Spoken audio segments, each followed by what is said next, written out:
I don't know if y'all know this about me. I don't know if this is a secret, but I really like musical theater. Like, is there anybody else out here that you're like, yeah, like, I will, like, if you see me driving down the road, I will sing musical theater at the top of my lungs. And it's a great time until you're in the car.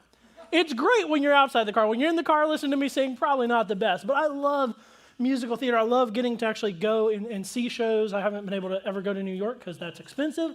But I have been able to see Les Mis and The Lion King, Hairspray, Chicago, some of those. And I happened to marry a woman who majored in musical theater. So I guess it works out that I like it. That would have been awkward. It's like, do you want to go on a date? I hate everything about your major in college, but let's hang out. But I love theater. And as I was preparing, I began sort of thinking, the story of the Old Testament, if we think about it, we could think about it as like God building a theater. And really, he's building the universe, but let's just imagine for a second, because I think it helps us understand something. So let's imagine that God is building a beautiful, ornate theater, maybe one like this. And in the audience are all the heavenly hosts looking on at what's taking place on the stage. And the stage represents the earth, and on this stage, God is going to dramatize or to manifest his glory. And we get to be a part of that. The author, James Hamilton Jr., he says, this means that you and I are living in the grand production of the cosmic artist whose masterpiece is staged in all creation, unfolding across world history. And if we go back to the very beginning of world history, if we're imagining a theater, it's like God on one corner of the stage puts the Garden of Eden. And he puts Adam and Eve in that garden to fill the stage with God's glory. Yet what happens? They rebel. And so God, in a sense, builds another garden called the Promised Land. And he covenants with the nation of Israel to fill the stage with God's glory. He calls Israel to build a temple or to build a tabernacle and then a temple, which, if you think about it, is really a small-scale replica of the entire theater. The goal of that replica was to display what God would do in the whole world. That's why we see in Psalm 78, he built his sanctuary like the heights, like the earth that he established forever. But what do we see with Israel? What happens? Does it end well? No. We see Israel rebel over and over and over again. And eventually, because of their idolatry, because of their disobedience, God allows them to be taken into Babylonian captivity. And the small-scale replica of the stage, of the theater, the temple, is torn down.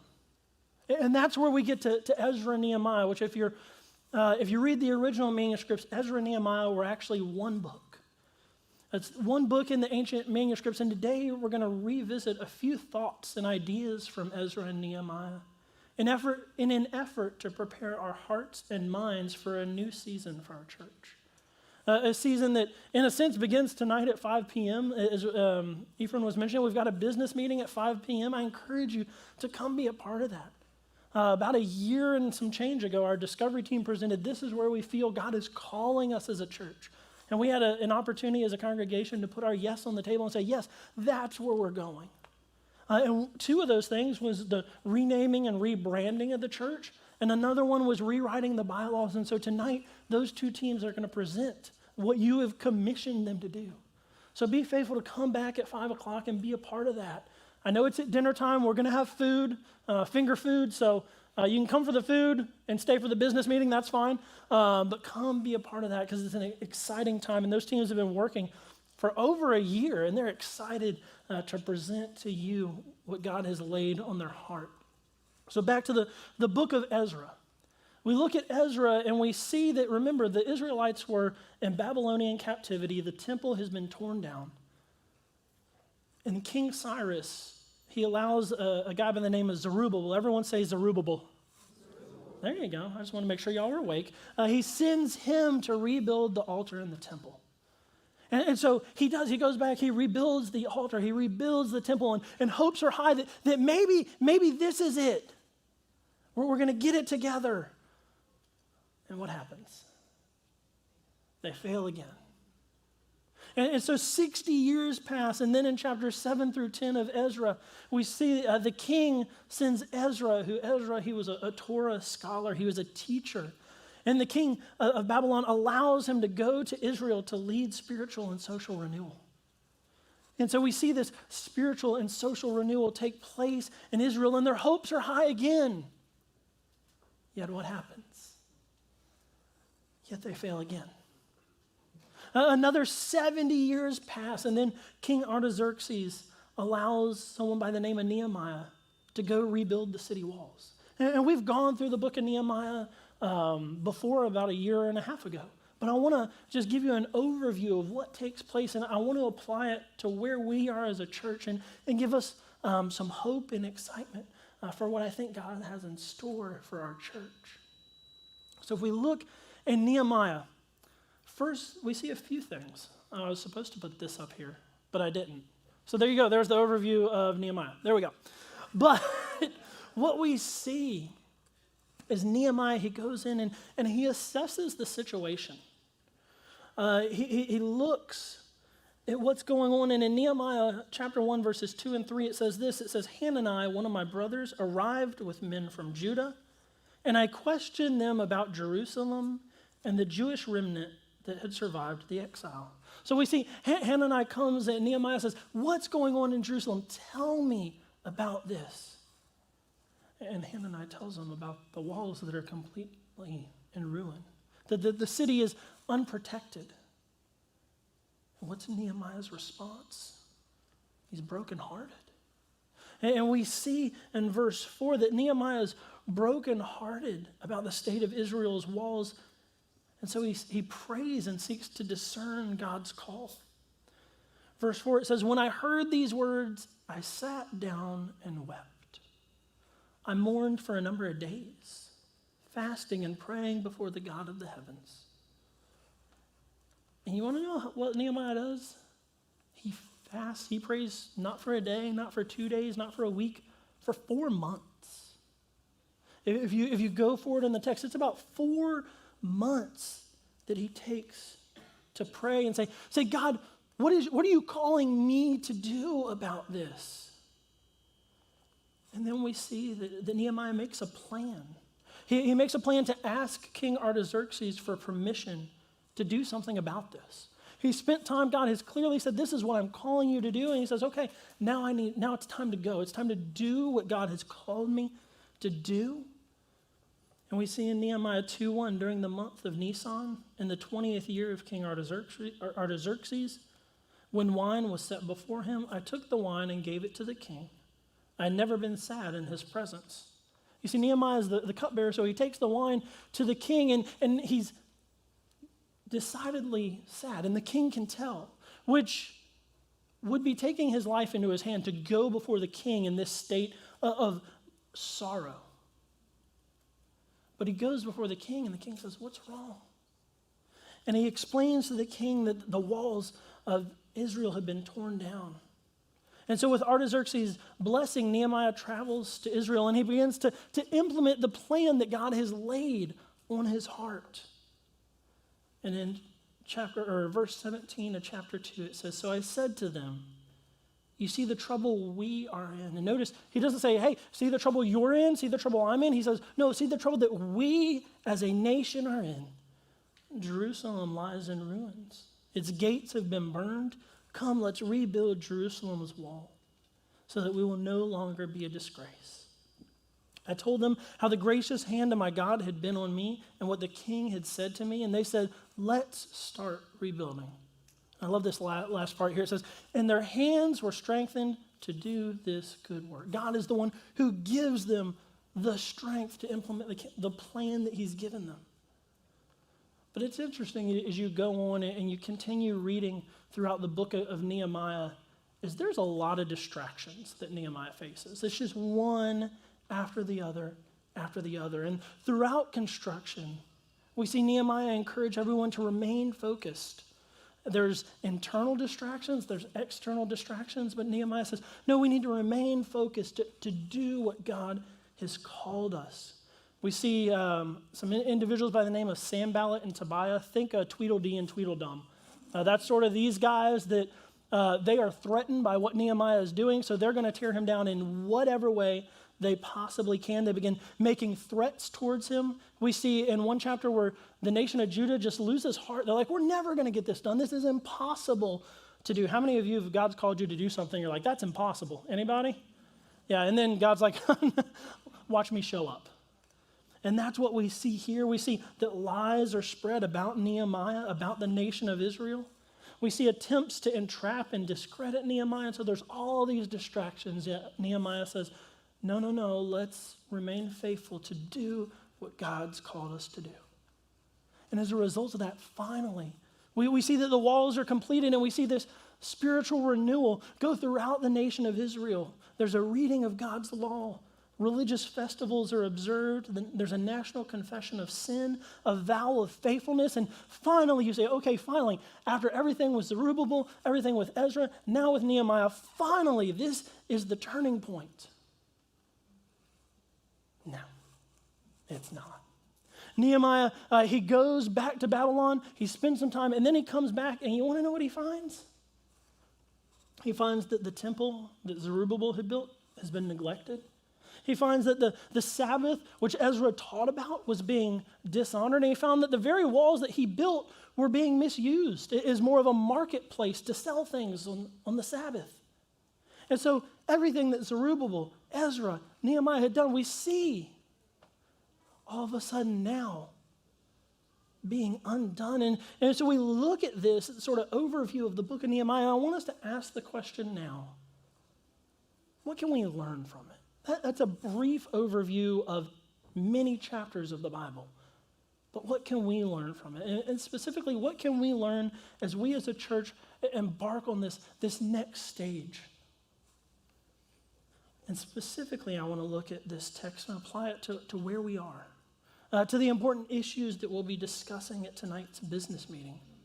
So in our remaining time together, I want to ask the question, how do we become a thriving, vibrant church whose people are being transformed and reaching people for Christ? How do we become a thriving, vibrant church whose people are being transformed and reaching the lost for Christ? Another way of saying this would be, what ultimately brings success? What ultimately brings success? And the first thing I think we see in Nehemiah is that ultimately it's not just a godly leader or not just a good leader. Because we see Zerubbabel fail, we see Ezra fail, we see Nehemiah fail, and we'll get more into that later. But none of these individuals were perfect. So in terms of ultimately bringing success, it's not just a good leader. Why? Because leaders fail. There's not a perfect leader at all.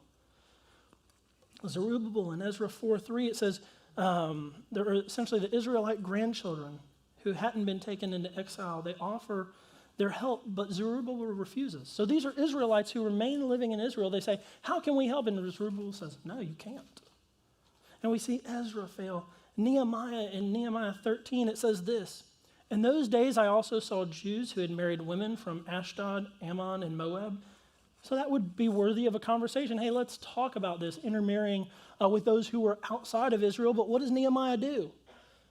I rebuked them, cursed them, beat some of their men, and pulled out their hair.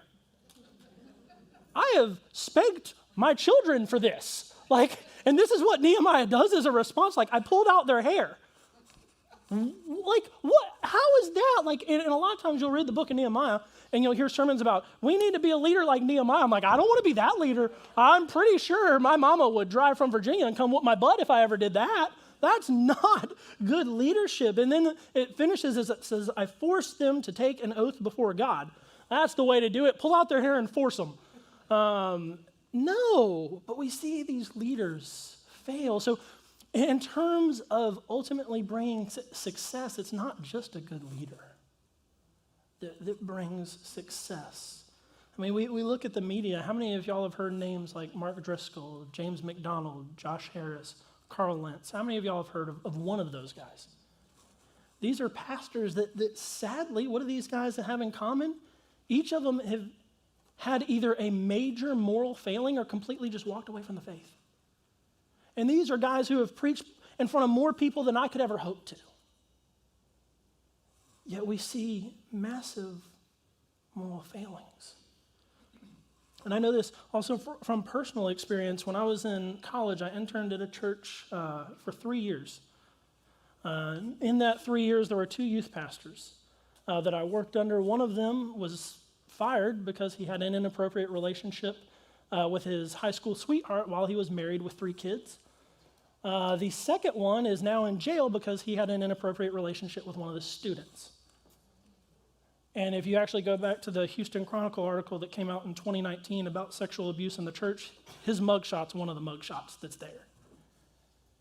And so personally, I know from experience that it's not just a good leader, that leaders sadly fail. And I sat and I watched, as I was an intern with those youth ministries, I watched students walk away from the faith. They've never stepped foot in the church because of what those leaders did. They're like, no, I'm done. And I watched and I saw that. And so I want us to know that when it comes to really reaching the community, when it comes to success, it's not just a good leader that brings success. And I want to say sort of as a side note that Lazy Brook Baptist Church is not about me. And it should never be. And if it becomes about me, then I have ultimately failed as a pastor. And that's why over the past few years, I've been here, it'll be 3 years next month, which is crazy. It went by really fast and really long at the same time.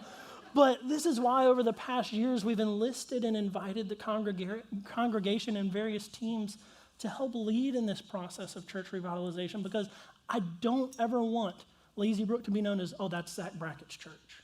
No, this is God's church. Now, God has called me to be an under-shepherd and help lead and help us pursue him together, but this is not my church, and I don't want it to ever be about me. I want it to be about each and every one of us living life together. And so these teams, we have the pastor search committee, we've had the discovery team, the rebranding team, the bylaws team, essentially took time to assess the situation. And we've gone through these numbers before, but if you look, the area around us, it's doing this pretty fast. Pretty darn tootin' fast. If you look at data of the population within a 3-mile radius and how it's supposed to grow over the coming years. But then if we look at the data of our attendance over the past decade, it's been decreasing. And we've looked at these numbers. We've seen these numbers. Then in 2010 to 2019, the area around us increased 19%, while our church attendance decreased 45%. Over the next, 7 years, it's projected that the 3-mile radius around us will increase 28%. And the question is, what are we as a church going to do? How are we going to respond? Because I think when we see these numbers, when we hear these numbers, there's one of 2 things we can do. I think churches often have one of 2 responses. Either one, they're apathetic. They say, oh, well. And they see so many churches that realize this is happening, but they don't really care. They say, well, as long as I'm comfortable, I like what's going on here, oh well. And sadly, there are a lot of churches. That's why you see churches across America that are closing their doors, because they've seen that they've stopped reaching and engaging the community, but rather than saying, okay, how do we go about doing that? How do we reach the lost? They said, I'm comfortable. Who cares? But then there are also churches on the flip side who see those numbers and say, that is a massive opportunity. There are a lot of people in Lazy Brook Timber Grove that need to hear the gospel. Amen? And so that's my desire, is that we would look at that as an opportunity. We would look at Matthew chapter 9 that says, then Jesus said to his disciples, the harvest is abundant, but the workers are few. Therefore, pray to the Lord of the harvest to send out workers into his harvest. Then we would look at that and say, man, the harvest is abundant. The workers are few. Lord, send more workers so that we can go reach people with the hope of Christ. And so these teams that we put together assessed this, and they discerned God's call. The pastor search committee, they determined who God was calling to shepherd the flock at Lazy Brook Baptist Church. The discovery team determined where God was leading us. And you as a congregation 100% say, yes, this is where God's leading us. Let's go. The rebranding team, the bylaws team. And this is representative of 24 I think, is the number of individuals who are on these teams. And this number doesn't even include sort of the standing committees, the congregational surveys that we've done, all of that. And why have we taken what some would probably call the long route and included so many people? Why not just come in and start making changes? Well, a few reasons. As I said earlier, it's not about me. It's not about my intellect. It's not about my charisma, my good looks. And many of you are sitting there being like, good, because you're not that intellectual, you're not that charismatic, and you're not that good looking. To which I would say, thank you. I know, I've looked in the mirror this morning as well. Yesterday my wife looked at me before I trimmed my beard, and she's like, I've never seen your beard so gray. I'm like, thanks, sweetheart, that was encouraging. I appreciate the love. But why have we not just come in and start making change? It's not about me. It's about us moving together to proclaim the gospel boldly. That's why I look at 2 Corinthians 13. It says, finally, brothers and sisters, rejoice. Strive for full restoration. Encourage one another. Be of one mind. Live in peace. And the God of love and peace will be with you. That's my desire, that we would encourage one another. We would be of one mind. And that's why we've taken maybe a longer path. But it's because my desire is that we would be of one mind, that we would live in peace, and that we together would move to reach the community around us. So as far as what ultimately brings success, it's not just a good leader, and it's not just a good plan. It's not just a good plan. Now, is planning a bad thing? No, you can ask my day planner. I love planning. It's not a bad thing. Proverbs 21, it says, the plans of the diligent certainly lead to profit, but anyone who is reckless certainly becomes poor. We've seen this all throughout Proverbs, that planning is a good thing. But Proverbs 16, verse 3, it says this, commit to the Lord whatever you do, and he will establish your plans. You see, our plans need to be established not by us, but by God. And that's what Proverbs tells us, and this is why we've tried to be very intentional in the changes that we as a church have made. We've spent 2 years walking through this process, praying for guidance,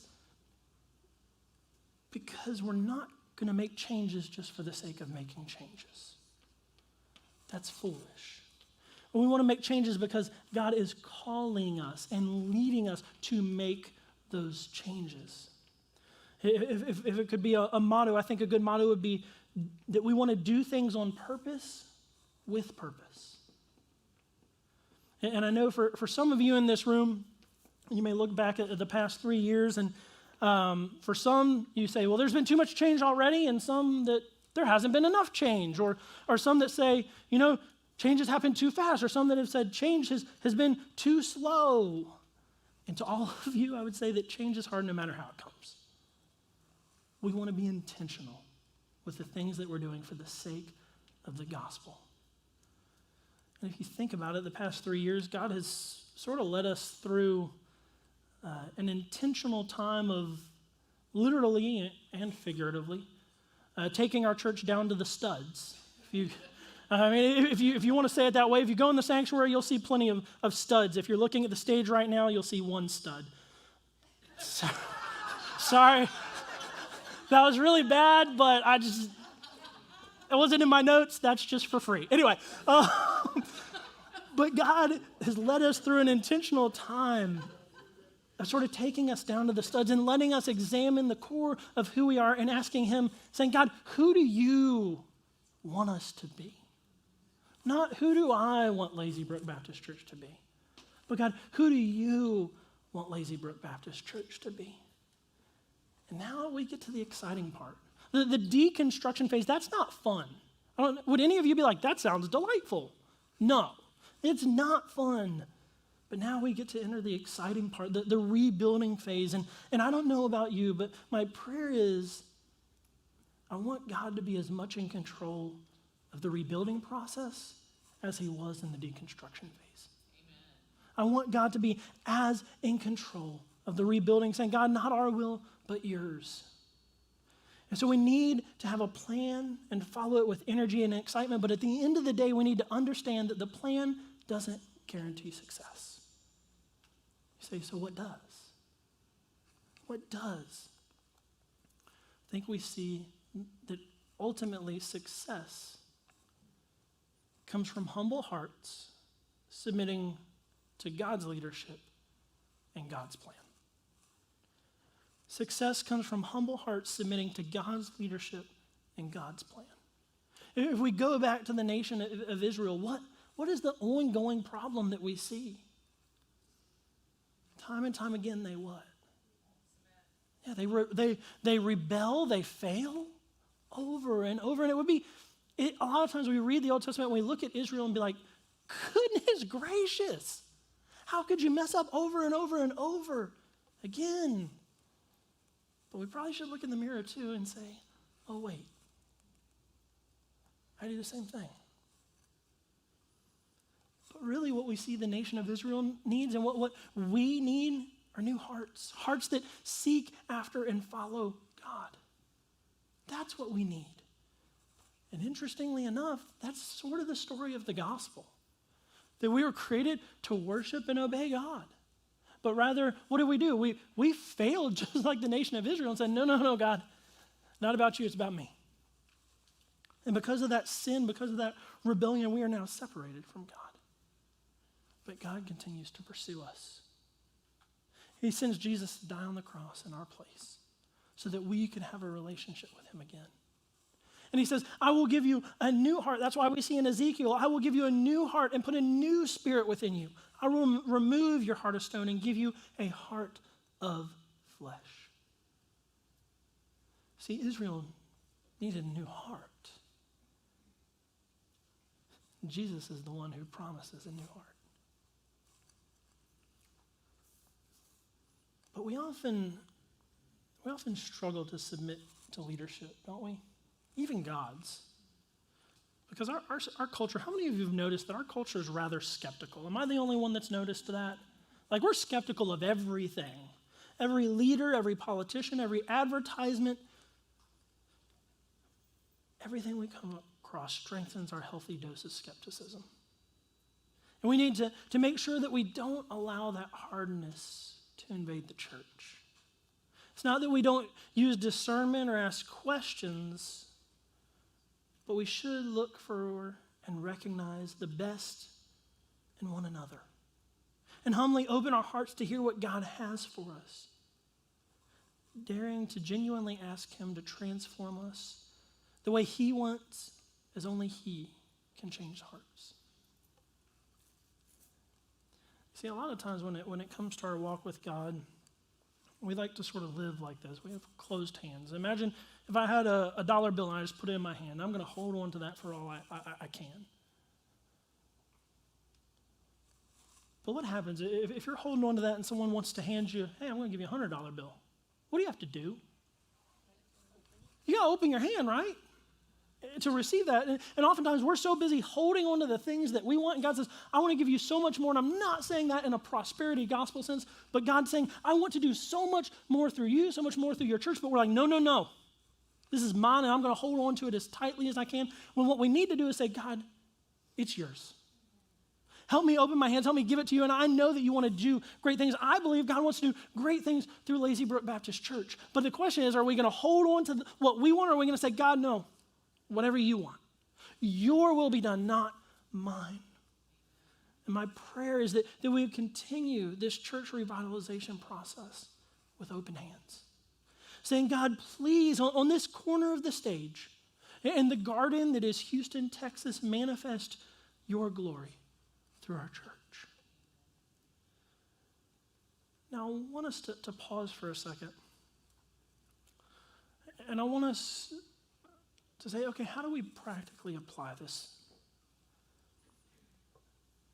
And I want to ask us a question. What makes us resistant to change sometimes? And both as a church, both personally, what makes us often resistant to change? Understand this applies to other areas, not just what we're going through as a church, but what we go through individually. I mean, think, what might God be asking you to change that you're resisting in your own life? But I think oftentimes there's a few reasons we resist change. One is comfort. We say, that's going to take me outside of my comfort zone. It's going to take me outside of what I'm comfortable with. You know, for our church to really reach the lost, I might have to engage with my neighbors, and they're weird. My neighbors would probably say that about the guy who lives in my house. But, I might have to host or attend a small group. I might have to expand my circle of friends or serve in a way that's not comfortable. But when do we grow more? When we're out of our comfort zone or when we're in our comfort zone? When we're out of our comfort zone. It's when we most rely on God. But another reason that often we're resistant to change is nostalgia. I wish we could just go back to the way that things were before. And I want to say, nostalgia is not a bad thing. Our church has a great past, a great legacy that we should celebrate. And it's that foundation that we're building on. I'm grateful for the legacy of this church, but we don't want to be guided by the past. We want to be guided by the Holy Spirit. And so we've got a lot to celebrate. In September, you'll hear more about it at the business meeting tonight, but September is our 60th birthday as a church. That's crazy. Yeah, you can clap for that. That's awesome. That's a few years older than I am, so we'll just leave that there.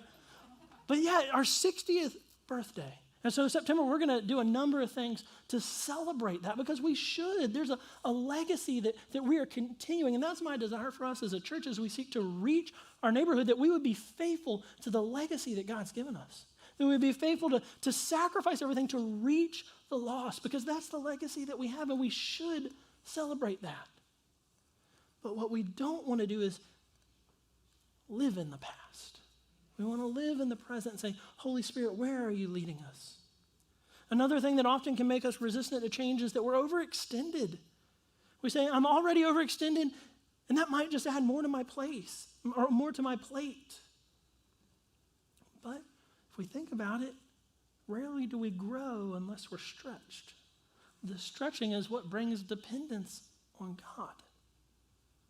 Or another reason that we might be resistant to change is cynicism. We assume the worst in others. Seeing through everything, assuming ulterior motives, having a lack of trust and leadership in other members. Cynicism is the opposite of humility if you think about it. What cynicism says is, I know everything, nobody else knows anything, and therefore I should look down on everything everybody says. And oftentimes, sometimes when it comes to being resistant to change, the reason we're resistant, if we're honest, is because we think we have all the answers. And so therefore, how could anybody else have an idea that's valid? And it allows us to be cynical, which is antithetical to where Scripture calls us to be, which is humble. So what I want to do is I want to spend some time and sort of in the sermon or in the service a little differently than we typically do. And I want to give time for each and every one of us in here to reflect individually, to spend a few moments in prayer. And what I want us to do is to spend some time asking God, saying, is there anything in my heart that would make me resistant to where God is leading our church? Is there anything in my heart that would make me resistant to where God is leading our church? And then after that, we're going to just spend a few minutes praying to God, but then we're going to spend a few minutes praying together as a church. And what I want us to do during that time is to invite God to continue guiding this process. Pray that we would humbly submit to God's leadership and God's plan. Because ultimately, that's who we're serving. And we want to say, God, where are you leading? What is your plan? Help us be faithful. Help us follow. So take a couple minutes, and I want you to pray. Is there anything in my heart that would make me resistant to where God is leading our church? And spend some time with your Heavenly Father.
as you've prayed, as you've asked God, is there anything in my heart that would make me resistant, God, to where you are leading our church, where you're leading me as an individual? I pray that you would take a moment right now to say, God, I give that to you. Take that from me, because my desire is above all to follow you.